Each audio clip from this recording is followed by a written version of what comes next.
Namaste, Namaste. good evening. I welcome you all to the Sunday session of the Indian section. And today's lecture is आपकी आवाज नहीं आ रही है, you are mute.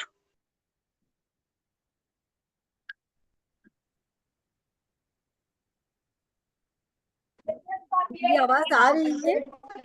हमें सुनाई दे रहा है। नहीं आ रही है आवाज आपकी। ठीक है, बाकी लोगों को सुनाई दे रही है तो हम स्टार्ट कर लेते हैं प्लीज। आवाज आ रही है वैसे। ठीक है सर, स्टार्ट कर लेते हैं। हमारा mute I welcome you all to this online special lecture in Hindi, जिसका टॉपिक है कुंभ मेला का आध्यात्मिक एवं खगोलीय महत्व। जो आज हमारे स्पीकर हैं ब्रदर SPR मिश्रा। इससे पहले कि मैं ब्रदर मिश्रा के बारे में इंट्रोडक्शन दूं, हम लोग अपना यूनिवर्सल इन्वोकेशन कर लेते हैं। और बाकी लोगों को मैं रिक्वेस्ट करूंगी, जिन लोगों को नहीं बोलना है अपना माइक ऑफ रखें। सिर्फ जो लोग बोलेंगे उन लोग अपना माइक को ऑन करेंगे जब बोलने की बात होगी।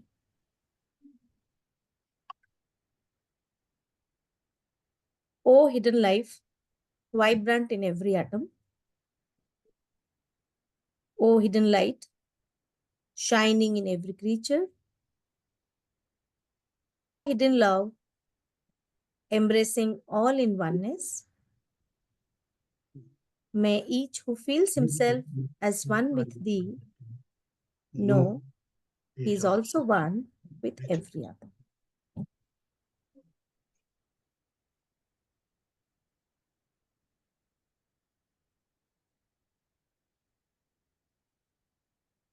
हम लोग सुनेंगे ब्रदर SBR मिश्रा जी को, जो हिंदी में कुंभ मेला का आध्यात्मिक एवं खगोलीय महत्व के बारे में बताएंगे।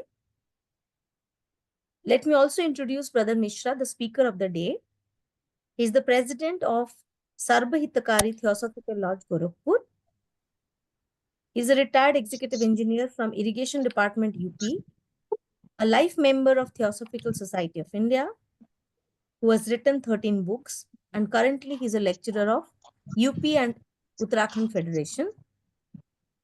जो उनका टॉपिक है कुंभ मेला का आध्यात्मिक एवं खगोलीय महत्व। बहुत ही रीसेंट एक्सपीरियंस रहा होगा लोगों का कुंभ मेला का। आइए सुनते हैं इसका आध्यात्मिक महत्व क्या है और इसका खगोलीय ज्योग्राफिकल महत्व क्या है। Over to brother SPR Mishra. बहुत बहुत धन्यवाद सिस्टर। अपने सभी वक्ताओं श्रोताओं का मैं अभिनंदन करता हूं, स्वागत करता हूं, नमन और वंदन करता हूं। इससे पहले कि मैं सब्जेक्ट पे आऊं, मैं ब्रदर महापात्रा जी को बहुत बहुत धन्यवाद देता हूं कि उन्होंने आज हमें अवसर दिया और उस विषय पर बोलने के लिए, जिसे कुंभ मेला कहते हैं या कुंभ समागम कहते हैं, जिसका नारा है सर्व सिद्धि प्रदे कुंभ। यह कुंभ जो है सबको सब प्रकार की सिद्धि प्रदान करने वाला है। और मैं आगे बढ़ूं इसके पहले मैं एक घटना का जिक्र जरूर करना चाहूंगा, क्योंकि लोग जनरली अक्सर ये कहते हैं कि आप संस्कृत श्लोक क्यों सुनाते हैं। तो ऐसा है कि एक बार जब आर्य समाज विलीन हो गया था थियोसॉफिकल सोसाइटी में और इसके अध्यक्ष दयानंद सरस्वती हो गए थे, तो एक सम्मेलन हो रहा था जिसमें शंकराचार्य भी बैठे थे और वो नहीं चाहते थे कि किसी अंग्रेज या मुसलमान या कोई और जात का इस मंच पर विराजमान हो। लेकिन डॉक्टर एनी बेसेंट का नाम बुलाया गया तो बड़े असमंजस में पड़ गए कि क्या कहूँ, ना कहूँ कि हाँ कहूँ। बहरहाल अपने मन में रख लिया उन्होंने। और जब डॉक्टर एनी बेसेंट आई और उनका जब लेक्चर शुरू हुआ तो उन्होंने कहा ओम नमः शिवाय, और जैसे उन्होंने उच्चारण किया ओम नमः शिवाय, शंकराचार्य ने उनको बहुत बहुत धन्यवाद दिया। इसलिए कोई भी लेक्चर हो, परमात्मा का नाम अवश्य लेना चाहिए। तो मैं मोटो से आरंभ करता हूँ। थियोसॉफिकल सोसाइटी का मोटो है सत्यानास्ति परो धर्म, सत्य से बड़ा कोई धर्म नहीं है। और मदन मोहन मालवीय ने एक नारा दिया था मुंडक उपनिषद से, जिसको भारत सरकार ने अपना लिया है और कहा सत्यमेव जयते नानृतम सत्येन पंथा विततो देवयानः। सत्य से की ही विजय होती है, झूठ की कभी नहीं विजय होती। और सत्येन पंथा विततो देवाना, जो सत्य का आचरण करता है वह अपने चरम लक्ष्य जीवन मरण से छुटकारा पा जाता है, उस लक्ष्य की प्राप्ति हो जाती है। और प्रार्थना, अस्तो मां सद्गमय, हे परमात्मा मुझे असत्य से सत्य की तरफ ले चलो। तमसो मां ज्योतिर्गमय, हमें अंधकार से प्रकाश की तरफ ले चलो। मृत्यु मां अमृतम गमय, मृत्यु से अमरता प्रदान करें। ओम शांति शांति शांति। अब आते हैं कुंभ पर्व पर। कुंभ पर्व यह सनातन धर्म का सबसे पवित्र और अहम आयोजन माना जाता है। यह मेला ज्ञान, संस्कृति और सामाजिक समरसता का प्रतीक है। स्नान करने से पवित्रता प्राप्त होती है, शरीर हल्का हो जाता है एवं आध्यात्म का आरंभ यहीं से होता है। चेतना का विकास होता है, योग है वहाँ, मेले में ध्यान है, प्रवचन के तमाम आयोजन होते हैं। इससे सुनने से, इसमें सम्मिलित होने से व्यक्ति का मानसिक आत्मिक शांति और आत्मिक शांति प्राप्त होती है। विश्व यह जान जाता है कि भारत अपना वैभवशाली और गौरवशाली इतिहास को आज के समय में भी संजो कर रखा है। हिंदू आस्था का अवसर विशेष एवं आस्था का महान समागम है, जहां राग, द्वेष, जात, पात, वर्ग, वर्ण नहीं रहता है।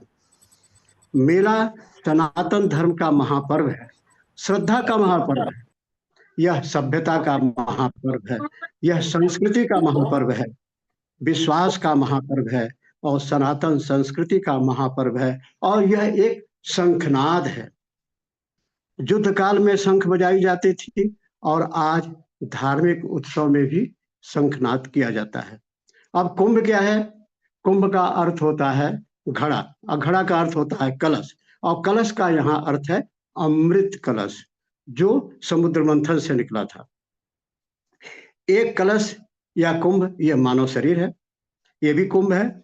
मरने के बाद एक कुंभ फोड़ा जाता है, चारों तरफ परिक्रमा करके उसमें पानी रख करके फिर पीपल के पेड़ पर टांगा जाता है। एक कुंभ वो भी है। और एक कुंभ वो है जब हम कोई पूजा पाठ करते हैं, शादी ब्याह होता है, तो वहां भी एक कलश रखा जाता है। यह कलश ब्रह्मांड का प्रतीक है। कबीरदास ने कहा है कि जल में कुंभ, कुंभ में जल है, बाहर भीतर पानी, फूटा कुंभ जल में ही समाना, जल जल में ही समाना, यह तथ्य है ज्ञानी। हे ज्ञानी पुरुषों, यह घट जो है, ये जल, इसमें कुंभ जल है, और कुंभ जब फूट जाता है तो उसके अंदर जो जल है वो पानी से समा जाता है। मनुष्य नश्वर है, यह मरण धर्मा शरीर है। यह शरीर जब मर जाती है तो आत्मा परमात्मा में विलीन हो जाती है, इसका अर्थ यही है। और कबीरदास ने कहा कि सब कुछ एक ही है, एक ही तत्व की प्रधानता है। तो इसको हम इस शब्दों में कहें कि जयशंकर प्रसाद की कामायनी में पहली कविता, हिमगिर के उत्तुंग शिखर पर बैठ शिला की शीतल छांव, एक पुरुष भीगे नैनों से देख रहा था प्रबल प्रवाह, नीचे जल था ऊपर हिम था, एक तरल था एक सघन, एक तत्व की ही प्रधानता, उसे कहो जड़ या चेतन। तो कितनी बात उन्होंने उठा करके थियोसॉफिकल सोसाइटी की जो थ्योरी है या जो दर्शन है उसको उठा करके जयशंकर प्रसाद ने अपनी कामायनी में सजो दिया है। आरंभ कब होता है इतिहास, वो हम खगोलीय और जो इसका आध्यात्मिक पक्ष है वो बाद में आएगा, 15-16 पॉइंट है। आरंभ कैसे होता है, कुंभ मेला कब शुरू हुआ, इस पर इतिहासकारों में, शास्त्रकारों में बहुत ही मतभेद है। कहा जाता है कि यह सतयुग से आरंभ हुआ, कुछ इतिहासकारों का मत है कि 850 वर्ष पूर्व आरंभ हुआ, कुछ लोग कहते हैं कि राजा हर्षवर्धन के समय 610 ईस्वी से आरंभ किया गया, कुछ लोगों का मत है कि शंकराचार्य ने इसे आरंभ कराया, कुछ लोगों का मत है यह गुप्त काल से शुरू हुआ। लेकिन इसमें कोई अतिशयोक्ति नहीं कि जब समुद्र मंथन हुआ तब से ये आरंभ हुआ।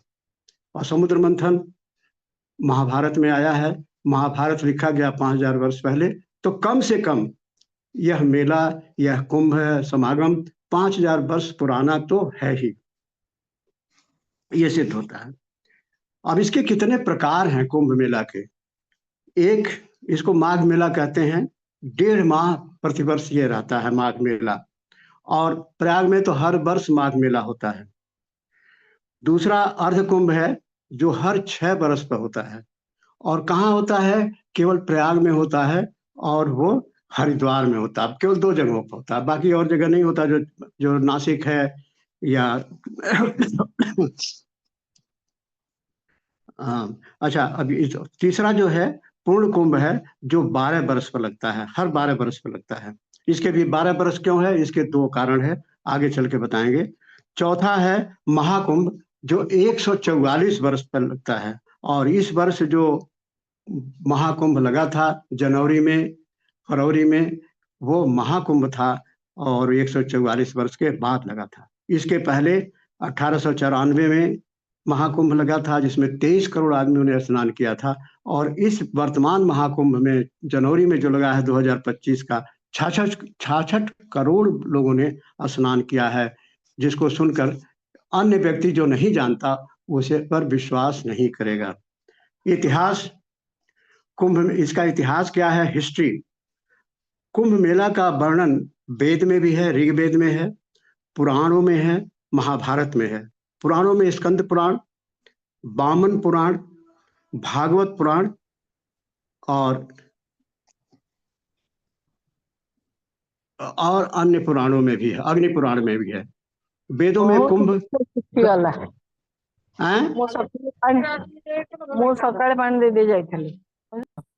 नहीं सुनाई दे रहा। अच्छा चलिए, हम बोलते जा रहे हैं, फिर बाद में बताइएगा। वेदों में कुंभ शब्द आया है, यजुर्वेद में आया है, और किसमें? ऋग्वेद में आया है।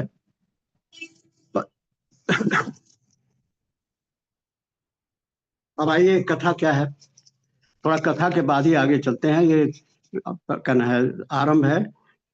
ऐसा है कि इंद्रदेव ऐरावत हाथी पर चढ़ के आ रहे थे। दुर्वासा ऋषि आ गए। उन्होंने दुर्वासा ऋषि को प्रणाम किया। दुर्वासा ने आशीर्वाद दिया, और आशीर्वाद के बाद उन्होंने एक माला फेंक दी, और वो इंद्र ने पकड़ा, हाथी के मस्तक पर रख दिया। ऐरावत हाथी के मस्तक पर रखा, मस्तक घुमाया, और माला जो है, फूलों की माला नीचे गिर गई, और ऐरावत हाथी के पैरों से वह कुचल गई। दुर्वासा को जानते ही हैं, बहुत क्रोधी व्यक्ति हैं, श्राप देना ही उनका एक काम है। तो उन्होंने तुरंत श्राप दिया, हे इंद्र, और तुम श्रीहीन हो जाओ, सारे देवता भी श्रीहीन हो जाए, और स्वर्ग भी श्रीहीन हो जाए, वैभवहीन हो जाए। अब क्या? सारे देवता मिलकर के ब्रह्मा जी के पास गए।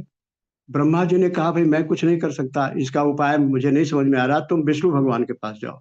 सारे देवता मिलकर विष्णु भगवान के पास गए। विष्णु ने कहा कि समुद्र का मंथन करो, उससे अमृत मिलेगा, और तुम लोग अमर हो जाओगे, और तुम्हारी श्री या वैभव पुनः प्राप्त हो जाएगा। लेकिन यह काम बिना असुरों के, दैत्यों की सहायता के संभव नहीं है। इसलिए आप सारे लोग जाकर के राजा बलि से मिलिए, जो असुरों के राजा हैं। सारे देवता गए, राजा बलि के साथ वार्ता हुई। राजा बलि जो है सहमत हो गए, और समुद्र मंथन की योजना बन गई। अब कैसे किया जाए? मंदराचल पर्वत को मथनी बनाया गया, और शेष नाग को रस्सी बनाया गया, और वो पर्वत धंसने लगा। तब विष्णु भगवान से लोगों ने फिर प्रार्थना की, अब क्या करें? तो विष्णु भगवान ने कच्छप का रूप लिया, और मंदराचल पर्वत के नीचे बैठ गए, और फिर उन्हीं के ऊपर वो पर्वत रख करके मथना शुरू किया। सर की तरफ नागों के, जो शेष नाग का जो सर था उसकी तरफ राक्षस हो गए, देवता पूंछ की तरफ हो गए, और मंथन शुरू हुआ। मंथन करते करते सर्वप्रथम जो चीज निकली, 14 रत्न निकले, लेकिन पहला रत्न निकला कालकूट विष। वो कालकूट विष ऐसा था कि सारा संसार जलने लगा, विश्व संकट में आ गया। अब क्या किया जाए? फिर शंकर जी को याद किया कि वही इससे हमें त्राण दिला सकते हैं। भगवान शंकर आए, उस कालकूट विष को उन्होंने गले में धारण कर लिया, जिससे उनका नाम नीलकंठ कहलाया। लेकिन शरीर उनका भी जलने लगा।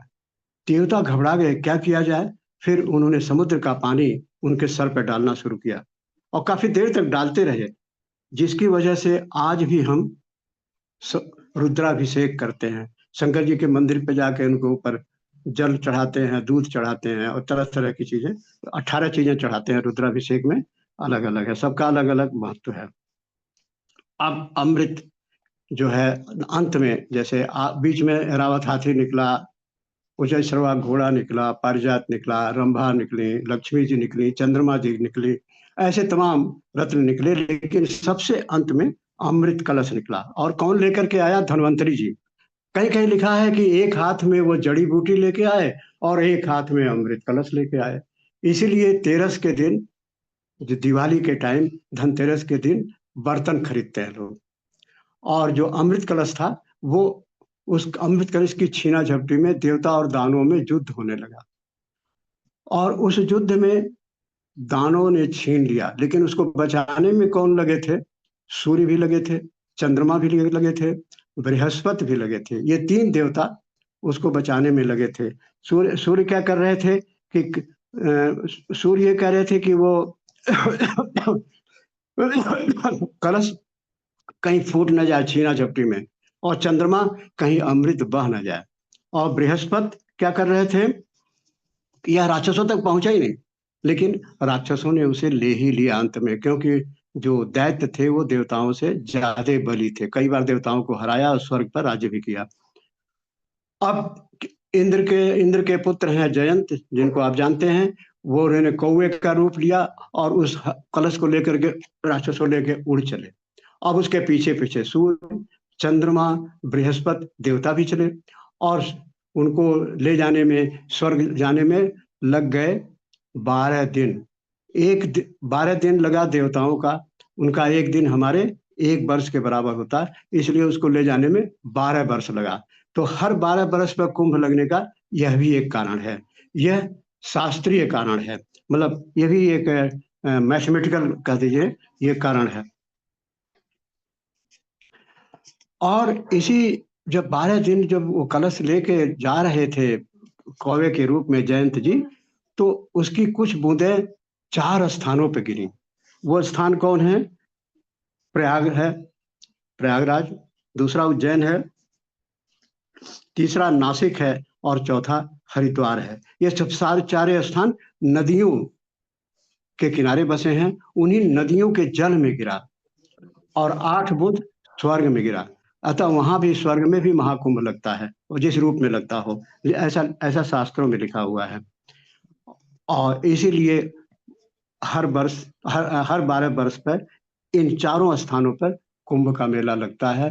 एट एवरी 3 ईयर्स किसी न किसी स्थान पर कुंभ होता है, क्योंकि 4 स्थान है, 4 3 12। अच्छा, कुछ बूंद जो है दूब पर गिर गई, तो दूब पर अमृत गिरा, वो भी पवित्र हो गई, इसलिए दूब को हम गणेश जी को अर्पित करते हैं। कुछ बूंदें कौवे के चोंच में रह गई, वो जयंत रूपी जो कौवा था उसके चोंच में रह गई। तो वो चोंच में रहने के कारण जितने भी कौवा होते हैं अपनी बीमारी से, किसी बीमारी से नहीं मरते, वो एक्सीडेंट से मरते हैं, गिर के मर जाएंगे।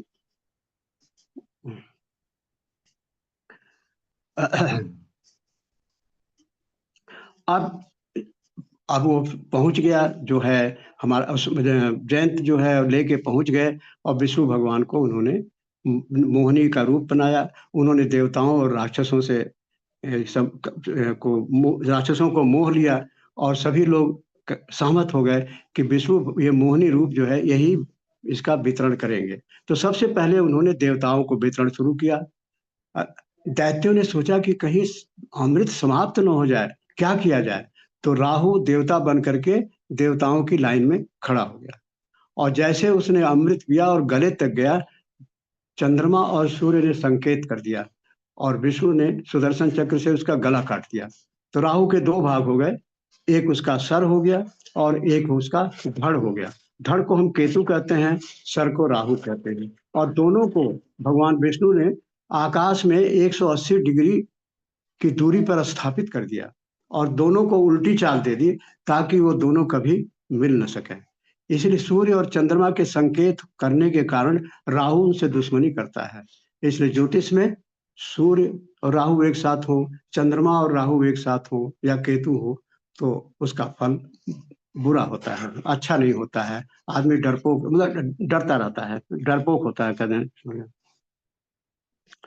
अब दूसरी कथा है, ये तो पहली कथा है जो कि सर्वमान्य है।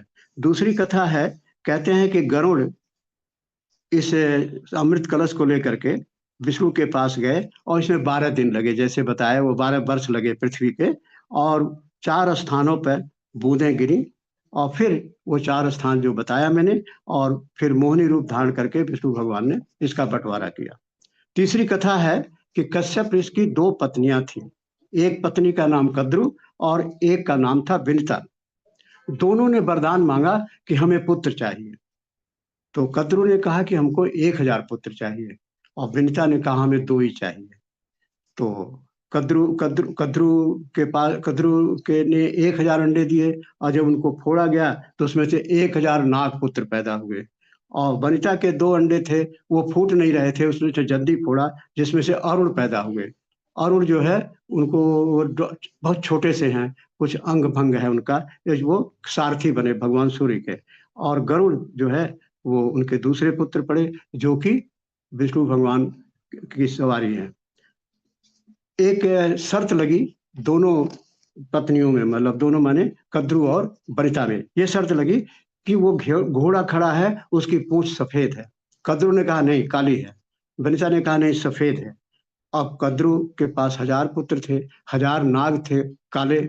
उन्होंने नागों से कहा जाओ लिपट जाओ, क्योंकि वो तो सफेद थी, तो उस पूंछ पे जाके लिपट गए और वो काली दिखी। तो उसकी शर्त ये थी कि जो हार जाएगा वो दूसरे की दासी हो जाएगा।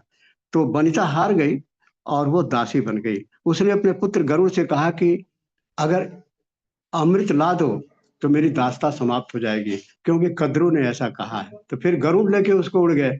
4 स्थानों पे इंद्र ने गरुड़ से युद्ध किया, जिससे उन 4 स्थानों पे 4 बार युद्ध किया तो 4 स्थानों पे कुछ बूंदें गिर गई, जिनका नाम मैंने गिनाया, प्रयाग है, नासिक है, हरिद्वार है, और प्रयाग, नासिक, हरिद्वार और कन है उज्जैन। और फिर वो जब गरुड़ लेकर के पहुंचे तो उस अमृत कलश को गायब कर दिया विष्णु भगवान ने, और फिर मोहिनी रूप धर करके फिर बंटवारा किया। आइए ये खत्म हो गया। अब हम आते हैं खगोलीय कारण क्या है, ज्योतिषी कारण क्या है कि क्यों ये कुंभ लगता है, क्यों इतने 12 वर्षों पर लगता है। तो ये माघ मेला 1.5 माह रहता है, और 1.5 माह जो व्यक्ति नियम से एक टाइम स्नान दोनों टाइम स्नान करता है, एक समय खाना खाता है, जमीन पर सोता है, प्रवचन सुनता है, सत्संग करता है, वह मोक्ष प्राप्त कर लेता है, ऐसा विश्वास है। वो उसे उसको उसको कहा जाता है कि उसके सारे पाप धुल जाते हैं। जब सारे पाप धुल गए तो मोक्ष का व्यक्ति अधिकारी हो जाता है, उसे कौलवासी कहते हैं।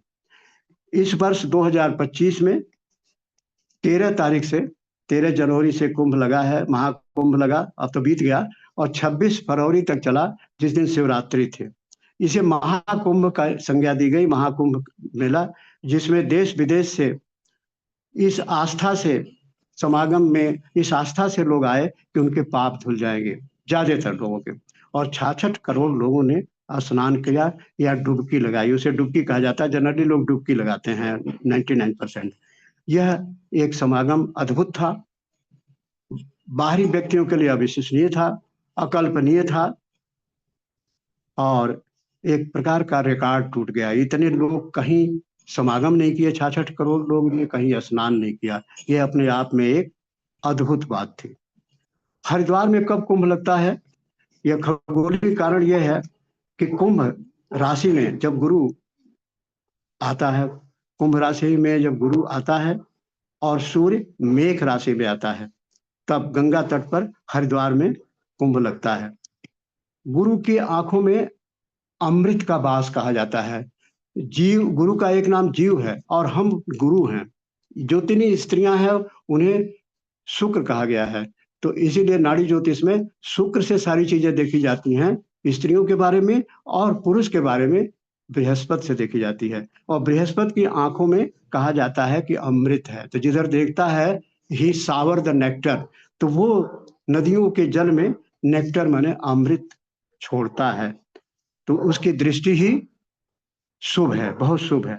और सूर्य उच्च का है, वो भी उसका कारण आगे बताते हैं कि सूर्य जब उच्च का होता है, सूर्य में प्रकाश होता है, सूर्य में गर्मी होती है, सूर्य में प्राण शक्ति होती है, वाइटलिटी होती है। उसी वाइटलिटी को हमारा डबल एथरिक बॉडी लेकर के हमारे शरीर को देता है और हम जिंदा रहते हैं, हमें प्राण शक्ति मिलती है, वाइटलिटी मिलती है। तो ये हरिद्वार में बताया कि जब गुरु कुंभ में हो और सूर्य मेघ में हो तब जाकर के कुंभ लगता है। नासिक में कब कुंभ होता है? गुरु जब सिंह राशि में हो, सिंह राशि उसकी मित्र राशि है, और सूर्य मेघ राशि में है, वो उच्च राशि है, तब क्षिप्रा के तट पर कुंभ लगता है। और नहीं सॉरी, नासिक में गुरु जब सिंह में हो और सूर्य भी सिंह में हो, तो ये गोदावरी के तट पर कुंभ समागम होता है, और इसे सिंहस्थ कुंभ कहते हैं, क्योंकि गुरु और सूर्य दोनों सिंह राशि में एक साथ होते हैं। गुरु को जीव माना गया और सूर्य को विष्णु माना गया है।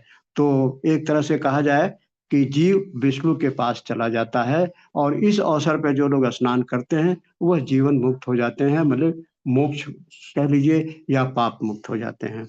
ये ज्योतिषी और खगोली वर्णन है। उज्जैन में आते हैं। उज्जैन में कब कुंभ लगता है? गुरु जब सिंह का हो और सूर्य उच्च का हो, तो क्षिप्रा नदी है, वहां क्षिप्रा के तट पर कुंभ लगता है। अब प्रयाग आ जाइए, जो सबसे महत्वपूर्ण जगह है, तीर्थों का राजा है प्रयाग।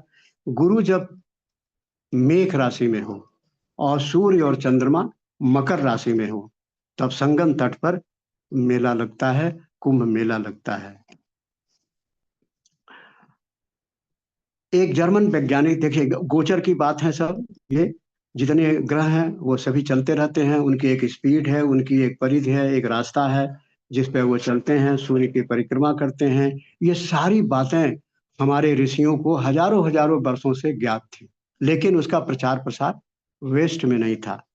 तो 16वीं शताब्दी में जर्मन एक वैज्ञानिक थे, दार्शनिक थे, केपलर साइंटिस्ट थे, जिन्होंने ग्रहों की गति का 3 सिद्धांत दिया, और यही सिद्धांत है कि वो कैसे, उनकी गति कैसे कैसे होती है और क्या क्या प्रभाव होता है। जबकि भारतवर्ष में हजारों वर्ष पूर्व ग्रह की गति के नियम ज्ञात थे। सूर्य, जैसे आप जानते हैं कि सूर्य एक राशि में 1 माह रहता है, चंद्रमा 2.25 दिन रहता है, बृहस्पति एक राशि में 1 वर्ष रहता है, शनि सबसे ज्यादा बहुत slow, it is a very slow moving planet, 2.5 वर्ष लगता है, और सूर्य से सबसे ज्यादा दूर है, इसीलिए उसे ठंडा प्रदेश कहते हैं, वो ठंडा माना जाता है, बर्फ का माना जाता है।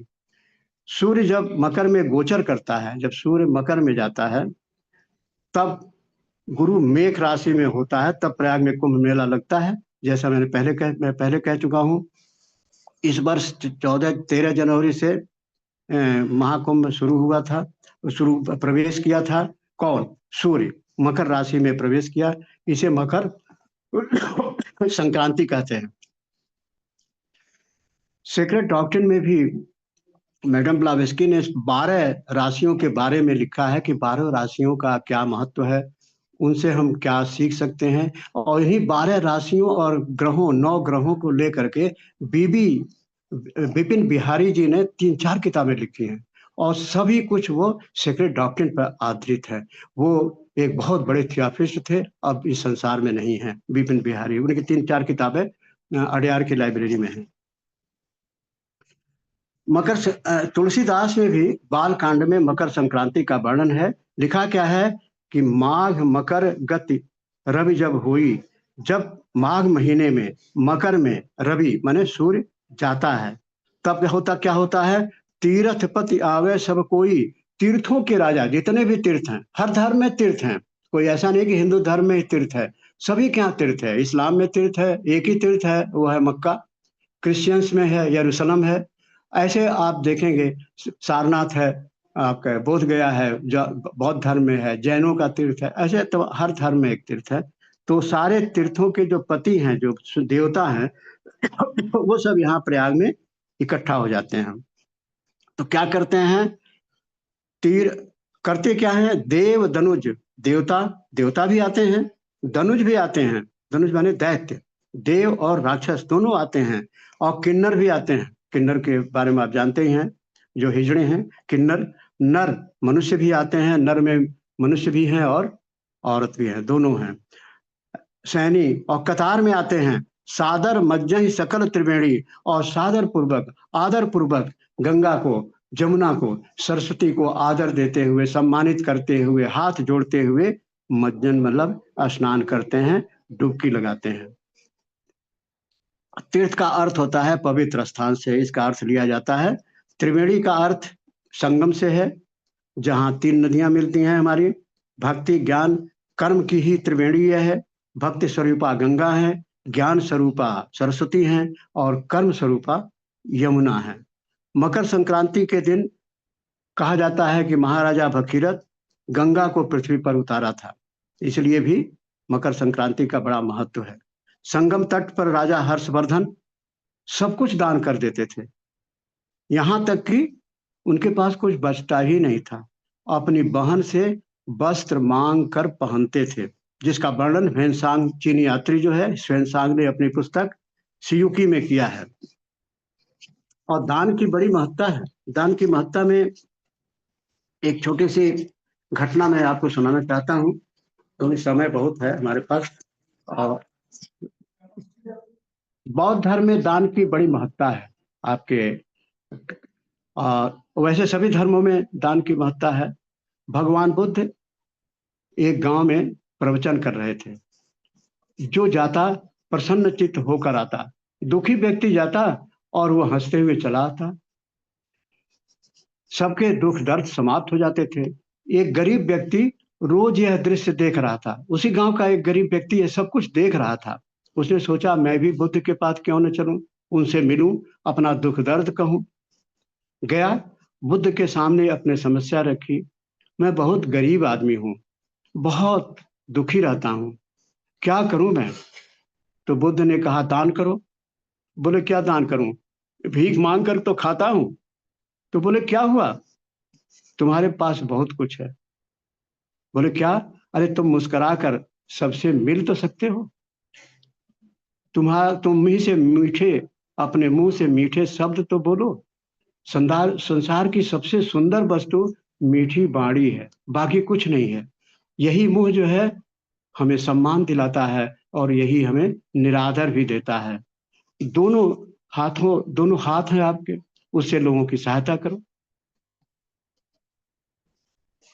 निर्धनता का भाव अपने मन से हटा दो, त्याग दो, और सार्थक बनो, जीवन को सार्थक बनाओ। बुद्ध के ज्ञान रूपी उपदेश का ऐसा प्रभाव पड़ा कि उसकी मनोदशा तो बदली ही, जीवन ही परिवर्तित हो गया। ऐसा कथा का, ऐसा दान का महत्व है।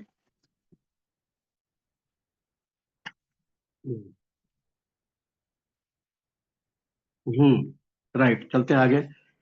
अब आगे हैं ये खगोली, और थोड़ा इसमें ज्योतिष में मिला हुआ है, खगोल शास्त्र और ज्योतिष शास्त्र दोनों मिला हुआ है। सूर्य अग्नि तत्व है, शनि बर्फ तत्व है।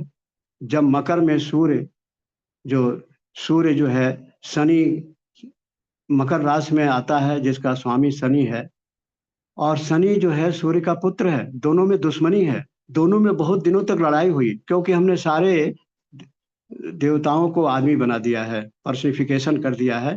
तो इसलिए उसी के हिसाब से समझिए कि दोनों में बड़ी लड़ाई हुई, उसमें शंकर जी को आना पड़ा, और शंकर जी ने आके शनि समझौता कराया और शनि को अपना शिष्य बना दिया। इसीलिए शनि को अगर खुश करना हो तो भगवान शंकर को खुश करिए। इसलिए शनि को शांत करने के लिए, क्योंकि सूर्य पीड़ित हो जाता है, वो कहाँ जाता है, अग्नि बर्फ के पास आ जाती है, तो सूर्य पीड़ित हो जाता। शनि को सूर्य को ठीक करने के लिए, बल प्रदान करने के लिए शनि को शांत किया जाता है, ताकि वो अपने पिता को कष्ट न दें। तो क्या करते हैं, दान देते हैं लोग, सिर का बाल मुड़वा देते हैं कि बाल का स्वामी शनि है। तिल का दान करते हैं, कंबल का दान करते हैं, कंबल भी शनि का ही है, रिप्रेजेंट करता है। सोना भी है, भूमि दान करते हैं, सोना सूर्य का है, भूमि दान करते हैं, ऊनी वस्त्र दान करते हैं, छाता दान करते हैं, खड़ाऊ दान करते हैं। खड़ाऊ की जगह अब जूता का दान होता है। जूता जो है वो शनि का ही मैटर है। मकर संक्रांति को खिचड़ी बनाई जाती है और लोग खिचड़ी खाते भी हैं। गंगा सागर में भी खिचड़ी बनाई जाती है, वहां बड़ा विशाल मेला लगता है। कहा जाता है कि सारे तीर्थ बार बार, गंगा सागर एक बार गोरखनाथ जो नाथ पंथ है, उसके बहुत से सन्यासी मुगलों से लड़ रहे थे। उन्होंने बड़ी लड़ाइयां लड़ी हैं और खाना बनाने में बड़ा टाइम लगता था। लोगों ने गोरखनाथ को याद किया, भगवान जो शंकर जी के अवतार माने जाते हैं, तो गोरखनाथ को याद किया। बोले इसका कोई उपाय बताइए, सारा समय तो खाना बनाने में लग जाता है, किसी को कुछ चाहिए, किसी को कुछ चाहिए, किसी को कुछ चाहिए। बोले कुछ मत करो, खिचड़ी बना दो, खिचड़ी में बड़ी ताकत है। और नाथ पंथ के जो सन्यासी थे वो खिचड़ी बनाने लगे और लड़ने लगे। खिचड़ी बनी फट से और खाया और फिर लड़ने चले गए। तमिलनाडु में इसे पोंगल कहते हैं और वहाँ 1 माह तक मंदिरों में नृत्य संगीत प्रवचन चलता रहता है। ऐसे हर देश में कुछ न कुछ धर्मों में कुछ न कुछ इसके अलग अलग नाम है। सूर्य शनि की 2 राशियों में एक बड़ी इंपॉर्टेंट बात है कि सूर्य शनि की 2 राशियों मकर और कुंभ, इसकी 2 राशियां हैं, दोनों में विचरण करता है। मकर से फिर कुंभ में जाता है, तो 1 महीना वहां रहता है, 1 महीना कुंभ में रहता है। तो इसे मोटा मोटा लिख लें, 14 जनवरी से 14 मार्च तक यह गोचर करता है और सूर्य के यहाँ पीड़ित होता है। अतः और सूर्य जो है हृदय का कारक है, he is representative of your heart. तो क्या होता है, इस अवधि में जो व्यक्ति जन्म लेता है उसे या तो बीपी होती है या हार्ट की बीमारी होती है। अगर शनि देखे सूर्य को तो उसको ब्लॉकेज भी होता है। ये ऐसा 90% होता है। अब चलिए कलश के बातें में आते हैं। और कलश और अखाड़ा 2 चीजें छूट रही हैं। कलश, इसका उपयोग शादी और पूजा में किया जाता है, जैसा मैं पहले बता चुका हूं। मान्यता है कि इसके मुंह में विष्णु का निवास है, गर्दन में रुद्र है, रुद्र माने शिव, और मध्य में दैवी शक्ति है और मूल में ब्रह्मा का निवास है। और जल भरा जाता है, यह सागर का प्रतीक है। इस तरह से इसको ब्रह्मांड का रिप्रेजेंटेटिव भी माना जाता है कलश को। अखाड़ा, हर माघ मेले में अखाड़े माने नागा सन्यासी आते हैं और ये सारे अखाड़े इकट्ठे होते हैं। कितने हैं? 13 अखाड़े हैं भारतवर्ष में। उसमें सन्यासियों के 7 हैं, वैष्णव यानी विष्णु भगवान को मानने वालों के 3 हैं, एवं उदासीन के 3 अखाड़े हैं। तो 7 3 10 3 13 अखाड़े हैं। भगवान शंकर माने शंकराचार्य ने इन्होंने 7वीं शताब्दी में इन्हें संगठित किया था, क्योंकि आपस में ही लड़ते रहते थे कि कौन पहले स्नान करेगा, कौन पहले स्नान करेगा। माघ मेले में मारकाट हो जाती थी, तो उसको उन्होंने संगठित किया और कौन पहले स्नान करेगा उसका एक उन्होंने विधान बनाया। और क्या कहा? उन्होंने कहा कि आप चलती फिरती एक सेना है, तो इसलिए आप जनता की भी रक्षा करिए, मंदिरों की भी रक्षा करिए और धर्म की रक्षा करिए। तो क्या हुआ, क्या किया उन्होंने कि एक हाथ में शास्त्र और एक हाथ में शस्त्र ये पकड़ाया, और उनकी बाकायदे ट्रेनिंग होती है। लेकिन ये सन्यासी रहते कहाँ हैं? नागा माने पहाड़, ये पहाड़ों में रहते हैं। कोई नहीं जानता कहाँ रहते हैं और कब प्रकट हो जाएंगे, उनके पास समाचार कैसे मिलते। एक बार मदन मोहन मालवीय जी से एक अंग्रेज ने पूछा, अरे लाखों आदमी यहाँ स्नान कर रहे हैं, क्या आप निमंत्रण कार्ड बांटते हैं? कैसे बोलते हैं? तब तो मोबाइल नहीं था, टेलीफोन भी नहीं था। बोले ऐसा है सर, एक 4 आने का पंचांग छापता हूं और उसी को देख कर लोग आ जाते हैं, कोई निमंत्रण कार्ड नहीं जाता है, कोई संदेश नहीं जाता। तो यह है हमारे इस कुंभ मेले की महिमा। ये नागा सन्यासी नंगे ही रहते हैं और शरीर पे क्या लगाते हैं? विभूति लगाते हैं। और लोगों ने पूछा उन लोगों से, इंटरव्यू लिया कि ये विभूति क्यों लगाते हैं, पूरे शरीर में लगाते हैं। बोले इससे बड़ा फायदा है हमें। बोले क्या फायदा है? गर्मी में गर्मी नहीं लगती और जाड़े में ठंडा नहीं लगता। तो ये जो है अब तो कहा जाता है, कहा नहीं जाता है, इस बार तो मेले में देखा गया कि हिजड़े भी नागा सन्यासी हो रहे हैं। महिलाएं भी नागा निर्वस्त्र होकर के नागा सन्यासी बन रही हैं और बनी उन्होंने, तो उन्हें कोई मना नहीं है। तो सबसे पहले जब ये कुंभ मेले में आते हैं तो इनको भूमि का आवंटन होता है, फिर वो भूमि का पूजन करते हैं और फिर वो उस नगर में प्रवेश करते हैं, जैसे प्रयाग हुआ, नासिक हुआ, उज्जैन हुआ, हरिद्वार हुआ। वो नगर में प्रवेश करते हैं और नगर में प्रवेश करने में 60 फुट के झंडे लेके चलते हैं। कुछ लोग रथ पर चलते हैं, कुछ घोड़ा पे चलते हैं, कुछ हाथी पे चलते हैं और कुछ पैदल ही चलते हैं। इस नगर भ्रमण में जनता दर्शन करती है उनका। इनके ऑरा से वातावरण बहुत शुद्ध होता है। यह यात्रा बहुत ही दिव्य है, बहुत ही भव्य है, अलौकिक होती है।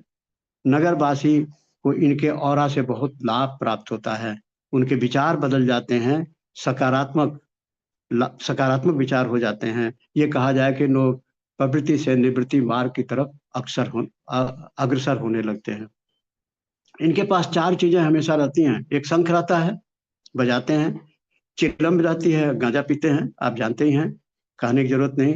त्रिशूल और तलवार, ये 4 चीजें इनके पास हमेशा ये अपने साथ रखते हैं। मुगलों से कई बार युद्ध कर चुके हैं और बहुत ज्यादा त्याग किया है। बहुत नागा मारे गए हैं, 40,000 नागा मारे गए थे युद्ध में, लेकिन उन्होंने कई बार मुगलों को हराया है।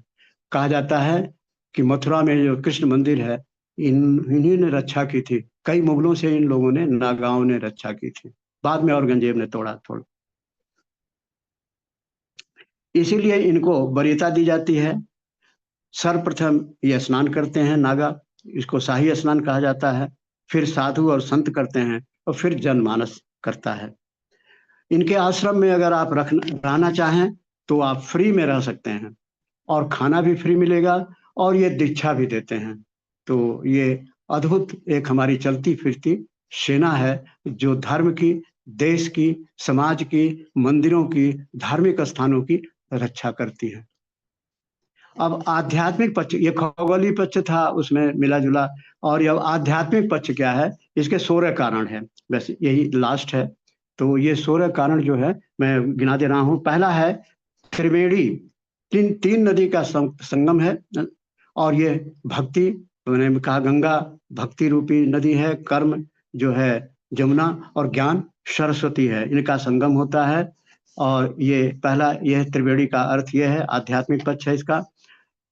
दूसरा आध्यात्मिक पक्ष है ईड़ा, पिंगला, सुषुम्ना। ये 3 नाड़ियां हैं जो हमारी मूलधारा चक्र से चल करके आज्ञा चक्र के आसपास मिलती हैं। और जब ये मिलती हैं तो इसको त्रिवेणी कहा गया है। और थोड़ा आगे जब हम सहस्त्रार तक पहुंचते हैं तो अमृत की वर्षा होती है और हम अमृत का पान करते हैं। जो चक्र साधना जिन लोगों ने पढ़ा है वो इसको जानते हैं।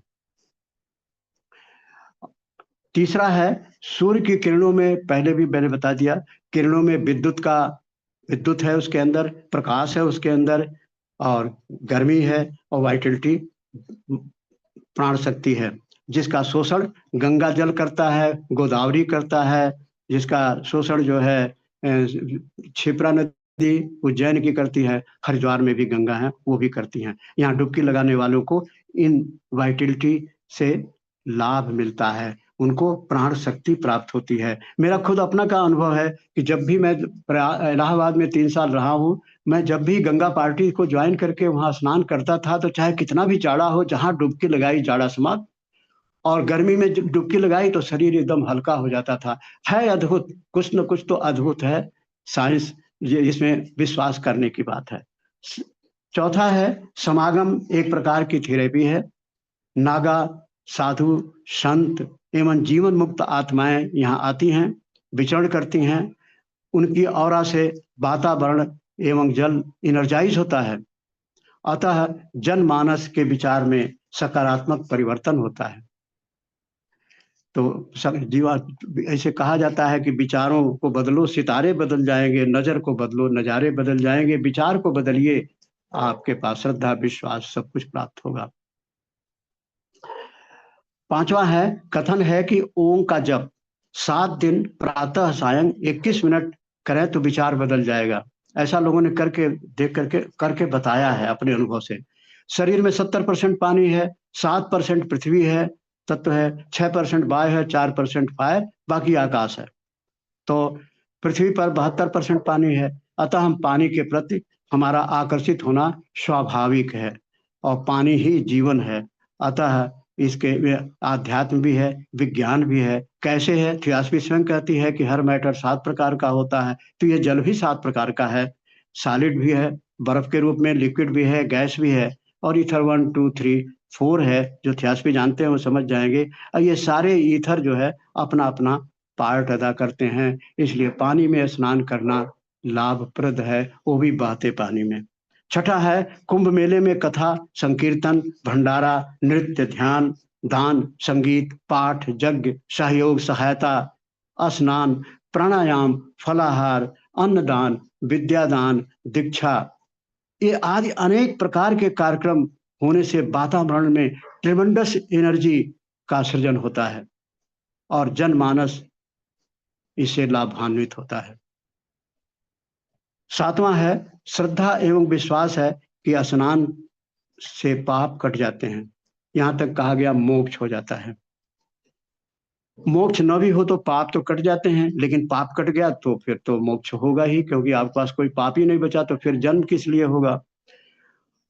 विश्व प्रसिद्ध हार्ट सर्जन, बहुत बड़े योगी बीएम हेगड़े ने एक घटना का विवरण दिया है अपने लेक्चर में कि कैंसर रोगी को मर्मांतक पीड़ा हो रही थी। मॉर्फिन का इंजेक्शन नहीं था, पुरानी बात है, मॉर्फिन इंजेक्शन नहीं मिल रहा था, न हॉस्पिटल में था न बाजार में था। हेगड़े के पास समस्या रखी गई। हेगड़े ने सुझाव दिया कि कोई भी इंजेक्शन जो नुकसान न करे, मॉर्फिन बताकर लगा दो। ऐसा ही हुआ, रोगी जो चिल्ला रहा था हंसने लगा। यह है विश्वास की महिमा।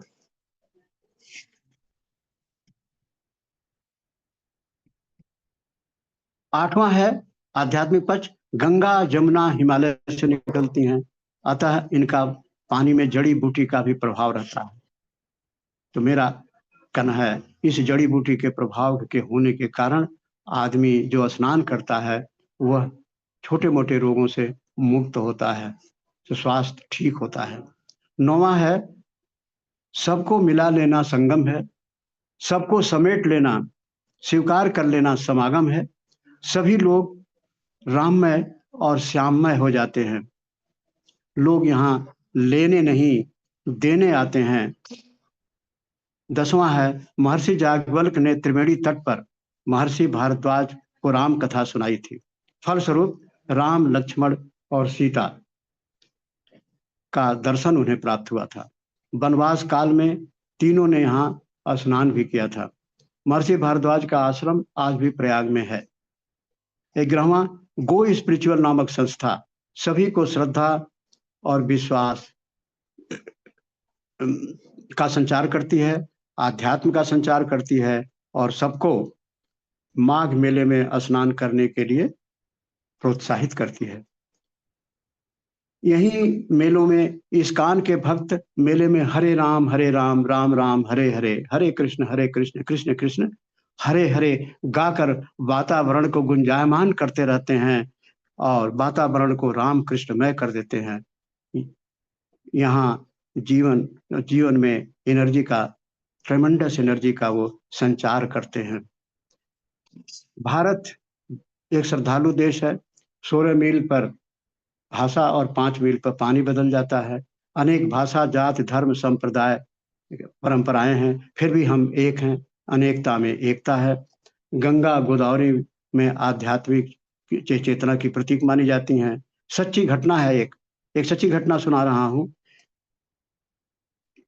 लहरी महाशय के एक शिष्य कणाद नाम का व्यक्ति जो अमेरिका में रहता था, लहरी महाशय ने उसे माघ मेला में स्नान करने के लिए सुझाव दिया। वह प्रयाग आया, देखा लाखों आदमी स्नान कर रहे हैं, कोई पूजा कर रहा है, कोई पाठ कर रहा है, कोई जप कर रहा है।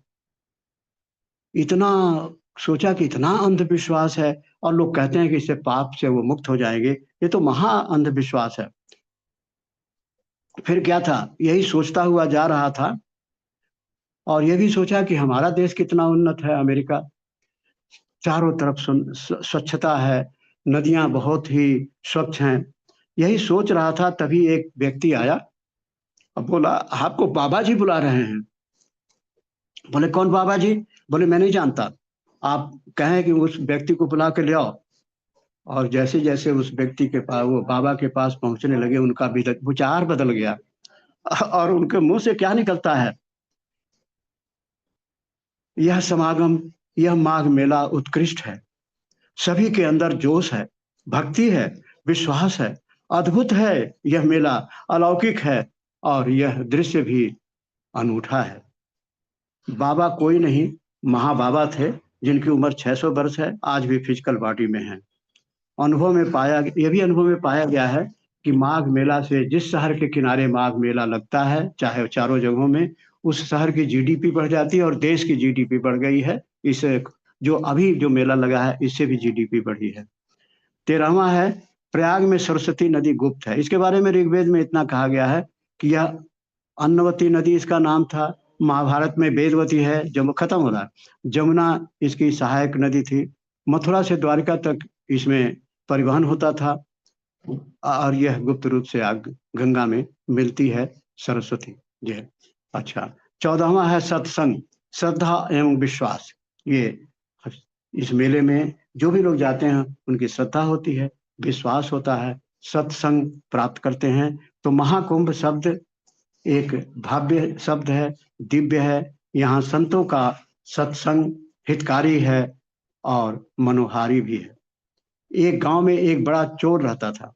कथा छोटी सी है सत्संग के ऊपर। चोरी का पेशा था, मरने लगा, उसने अपने तीनों पुत्रों को बुलाया। बोले मैं तो मर रहा हूं, तुम लोग भी चोरी करना, लेकिन कोई उपदेश मत सुनना और कोई सत्संग मत करना। उनका ठीक पिताजी। पिताजी मर गए और तीनों चोर चोरी करने गए और एक जगह सत्संग हो रहा था, तीनों ने कान में उंगली डाल ली। कर करके रात का टाइम था, आगे निकल गए। छोटे वाले को एक ठेस लगा और वो नीचे गिर गया और उसके दोनों हाथ कान से निकल गए, कान से हट गए। और फिर चोरी करके आए और काफी धन मिला। और जिस सेठ के यहाँ चोरी किए वो नेता था, राजनेता था। पुलिस के ऊपर दबाव पड़ा, पुलिस ढूंढने लगी। तो गांव में जो चोर था वो तो मर गया था।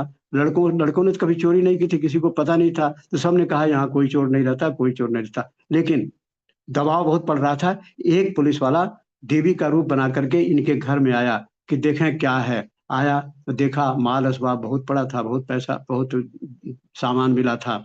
और धीरे से बोले मैं तुम लोगों की देवी हूँ, मेरा दर्शन करो और मैं जा रहा हूँ। और चली गई। छोटे ने कहा अरे ये देवी नहीं है तो सीआईडी है। बोले कैसे? बोले मैंने उस दिन सत्संग में सुना था, कान से उंगली हट गई थी, तो पंडित जी बोल रहे थे कि देवता जो है वो उनके पैर की कोई छाप नहीं होती, कोई निशान नहीं होता और कोई परछाई नहीं होती। इसकी तो परछाई भी थी और पैरों का निशान भी था। भागो जल्दी से। ट्रक बुलाया गया, सारा सामान लाद के भाग गए। तीनों भाग गए। और भागने के बाद तीनों ने मीटिंग की कि थोड़ा सा सत्संग होने से देखो हम लोग बच गए और सामान भी बच गया। अगर हम पूरे सत्संग करें तो फिर हमारा कल्याण हो जाएगा। और तीनों साधु हो गए। ये है सत्संग की महिमा। कहानी है तो कहानी के रूप में कह दिया मैंने।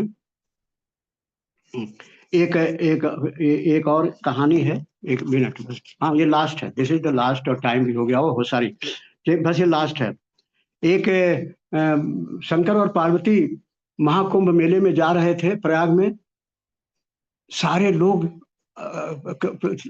स्नान कर रहे थे। तो पार्वती ने पूछा सारे लोग स्नान कर रहे हैं और कहते हैं सारा पाप कट जाएगा, ये कैसे कैसे विश्वास करूं कि इनका पाप कट गया, इनको विश्वास हो रहा है। तो उन्होंने कहा कि देखो विश्वासम फलदायकम, विश्वास ही बहुत बड़ी चीज है। बोले नहीं मैं नहीं मानती। तो बोले ठीक है तुम एक ब्राह्मणी बन जाओ, बुढ़िया। तो बोले ठीक है मैं बुढ़ा बन जाता हूँ। और एक गड्ढे में, वही गड्ढा था 6 फीट का, उसी गड्ढे में शंकर जी खड़े हो गए और चिल्लाने लगे अरे बचाओ बचाओ, निकालो निकालो। और पार्वती जी बाहर खड़ी, वो भी चिल्लाने लगी कि हमारे बुढ़वा को बचाओ निकालो। जब कोई आता था बचाने तो शंकर जी जो बुढ़े रूप में पड़े हुए थे उन्होंने कहते भाई तुमने अगर कोई पाप नहीं किया, कोई पाप बचा नहीं है, तभी हमारा हाथ पकड़ो, नहीं तो नहीं।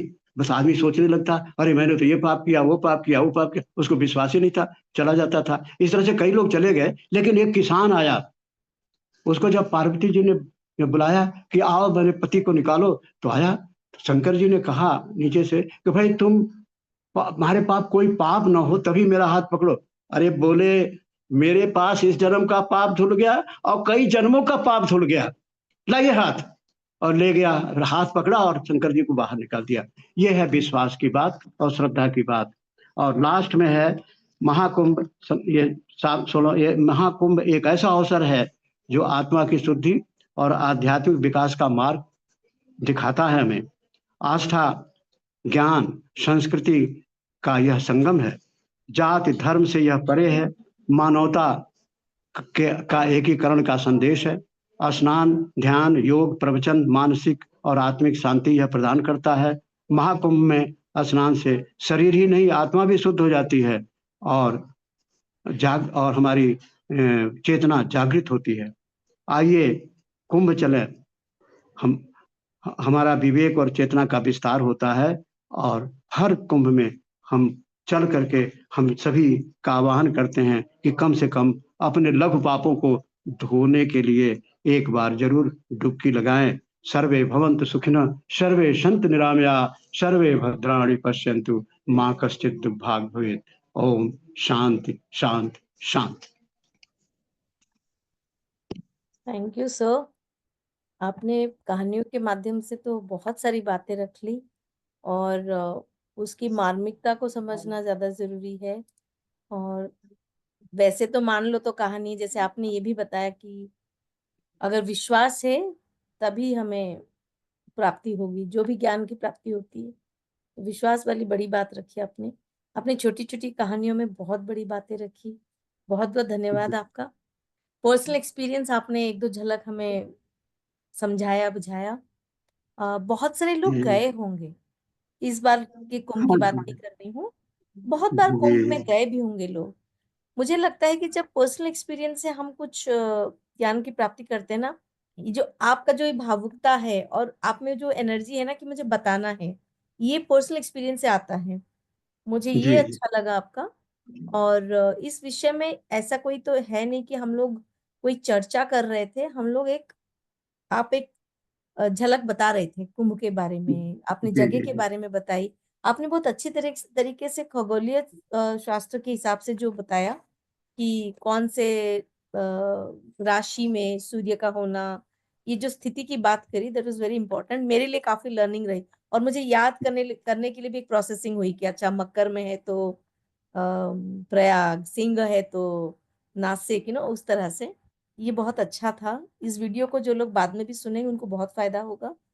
अगर ऐसे कोई लोग हैं जिनको इसी रिलेटेड कोई एक्सपीरियंस है, हम लोग 5 मिनट तक ही डिस्कस कर सकते हैं, उसके बाद प्रेयर करेंगे।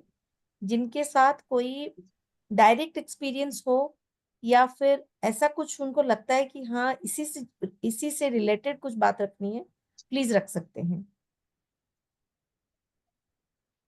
क्योंकि इसमें हमें कोई तर्क नहीं करना, कोई क्वेश्चन आंसर नहीं करना। उन्होंने सिर्फ अपना विचार व्यक्त किया है। और कोई बताना चाहते हैं आप प्लीज वीडियो ऑन करें या माइक ऑन करके बोलिए, आप बताना चाहते हैं तभी हम आगे बढ़ेंगे। हाँ, हेलो। हाँ जी। मिश्रा जी को बहुत बहुत धन्यवाद। बहुत डिटेल में और कहानी के माध्यम से गंभीर बातों को समझाने की कला इनकी बहुत ही अच्छी है। और जब कहानी के माध्यम से समझाया जाता है या चलचित्र के माध्यम से कोई और इस तरीके से समझाया जाता है तो बहुत आसानी से ग्रास होता है। उनको बहुत बहुत प्रणाम। बहुत ही अच्छा टॉपिक रहा उनका, बहुत अच्छे तरीके से कहा। हाँ, आपने एक प्रश्न किया था, मैं आपकी कुंभ मेला में गया था।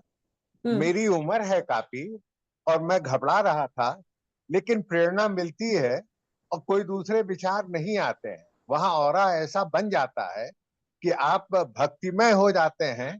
और जब आपके अंदर वो प्रेम और भक्तिमय की भावना होती है, उसमें जब आप स्नान करते हैं तो शरीर के अंदर की चीज, उसके अंदर कई तरह के ऐसे बैक्टीरिया देखे गए हैं जो कि पानी की, हर पानी जो है वो खराब हो जाता है, वो पानी काफी दिनों तक रहता है, वो तो रहते ही हैं।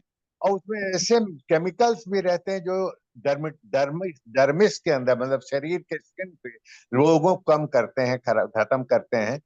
लेकिन जब उस माहौल में आप स्नान करते हैं तो उस माहौल में आपकी आत्मा इस प्रकार से आप अपने अंदर जो पापों को नाश कर लेते हैं, क्योंकि आपका मन पवित्र हो जाता है। और मन के माध्यम से, और जब आप किसी चीज में समर्पित करते हैं और एक दूसरे का सहयोग करते हैं, तो इससे भी मोक्ष मिलता है, हमारे पाप नष्ट होते हैं।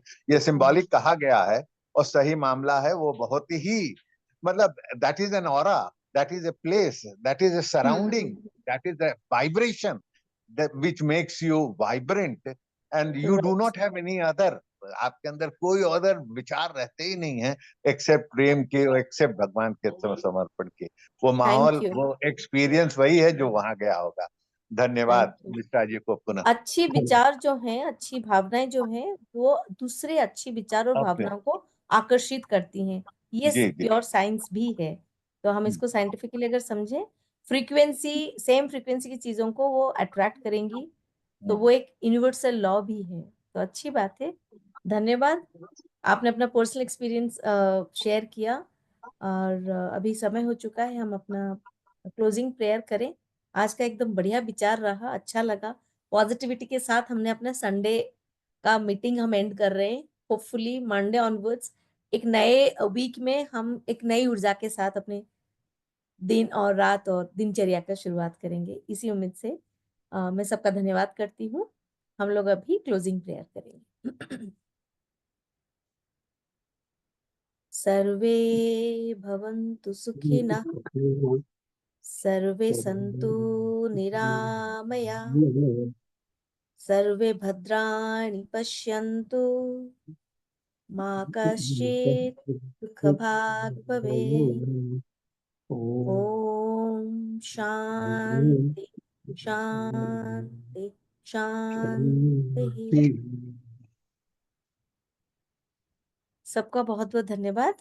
फिर अगले फ्राइडे को इंडियन सेक्शन की मीटिंग में मुलाकात होगी। धन्यवाद। मैं मीटिंग क्लोज कर रही हूँ।